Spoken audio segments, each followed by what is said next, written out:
ஆண்டவரும் இரட்சகருமாகிய இயேசு கிறிஸ்துவின் இனிய நாமத்தினால் உங்களுக்கு என்னுடைய அன்பின் வாழ்த்துக்கள். சங்கீதம் 94:18 இப்படியாக சொல்லுகிறது, என் கால்கள் சறுக்குகிறது என்று நான் சொல்லும் பொழுது கர்த்தாவே உமது கிருபை என்னை தாங்குகிறது.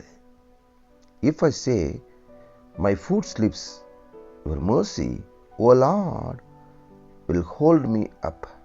என்னொரு அருமையான ஒரு வார்த்தை. ஆதாமும் ஏவாளுடைய வாழ்க்கையிலே அவருடைய கால்கள் சறுக்கின பொழுது கர்த்தராகிய இயேசு கிறிஸ்து தோளுடையாய் அவருடைய நிர்வாணத்தை மூடினார். ஆபிரகாம் ஆதாருடைய விஷயத்திலே சறுக்கின பொழுது கர்த்தர் மன்னித்து ஈசாக்கு என்கிற நகைப்பை கொடுத்தார். யாக்கோபு ஏசாவின் விஷயத்திலே சறுக்கின பொழுது கர்த்தர் மன்னித்து அவனுக்கு கிருபை பாராட்டி இஸ்ரவேலாய் மாற்றினார்.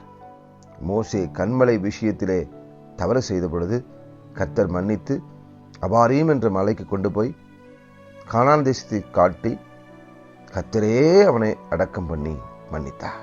சிம்சோன் தெலீலாள் விஷயத்திலே பாவம் செய்து 2 கண்கள் பிடுங்கப்பட்டவனாய் தலை சிரைக்கப்பட்டவனாய் கதறும் பொழுது கர்த்தர் இன்னொரு விசை பலன் தந்து அநேகரை கொன்று போட்டு இஸ்ரவேல் ஜனங்களை ரட்சிக்கும்படியாக கர்த்தர் கிருபை பாராட்டினார். தாவீது பத்சேபாள் விஷயத்திலே தவறு செய்த பொழுது சங்கீதம் 51 தாவீது மனம் திரும்பும் பொழுது கர்த்தர் மன்னித்தார். பேதுரு தண்ணீரில் நடந்து வரும் பொழுது கீழே அமிழ்ந்து போகையில் கர்த்தர் கரம் பிடித்து தூக்கி அவனுடைய கால்களை தண்ணீருக்கு மேலாக நிறுத்தினதோடு மட்டுமல்ல, பேதுருடைய வாழ்க்கையில் ஒரு மறுதளிப்பு வந்த பொழுது கர்த்தர் அவனை மன்னித்து மீண்டுமாய் ஆடுகளை மேய்க்கக்கூடிய அதிகாரத்தை கொடுத்தார். இளையகுமாரன் பன்றியின் தவிட்டில் அறுக்கும் பொழுது கர்த்தர் புத்தி தெளிய பண்ணி மீண்டுமாய் தகப்பன் வீட்டுக்கு கொண்டு வந்து சேர்த்து கொண்டார். நம்முடைய வாழ்க்கையிலே நாமும் ஒரு இளையகுமாரனை போல இருக்கலாம். பல விஷயங்களை சறுக்கலாம். பல போராட்டங்கள், நிந்தைகள், அவமானங்கள், யாரிடத்தில் போய் என் தவறுகளை சொல்லுகிறது என்று சொல்லி கதறிக்கொண்டு இருக்கலாம். ஒருவேளை மற்றொரு தவறு சொல்லும் பொழுது அவர்கள் அதை சரி செய்துவிட்டு பின்பு ஒரு நாள் வரும் பொழுது என்னை குத்தி காட்டுகிறார்களே என்று சொல்லி நீ கண்ணீர் விட்டு கதறிக்கொண்டிருக்கலாம்.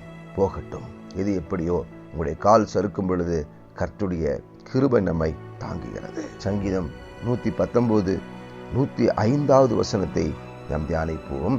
உம்முடைய வசனம் என் கால்களுக்கு தீபமும் என் பாதைக்கு வெளிச்சமுமாய் இருக்கிறது. Your word is a lamp to my feet and a light to my path.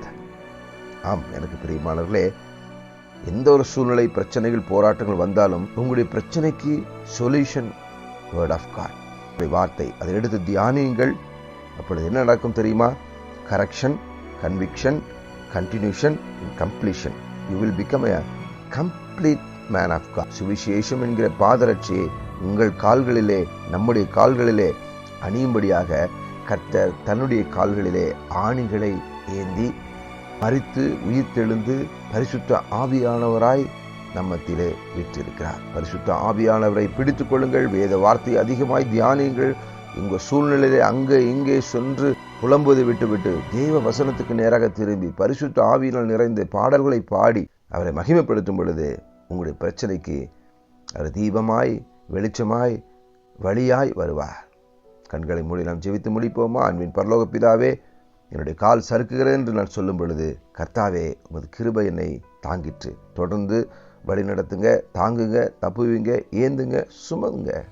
இயேசுவின் நாமத்தில் நான் மற்றவர்களை அவருடைய கால் சறுக்கும் பொழுது என்னை நீர் எப்படி தூக்கி நிறுத்தினீரோ அதே போல அவர்களையும் உம்முடைய நாமத்தின் மகிமையாக நான் தூக்கி நிறுத்தும்படியாக எனக்கு உதவி செய்யும். இயேசுவின் நாமத்தில் நல்ல பிதாவே, ஆமென்.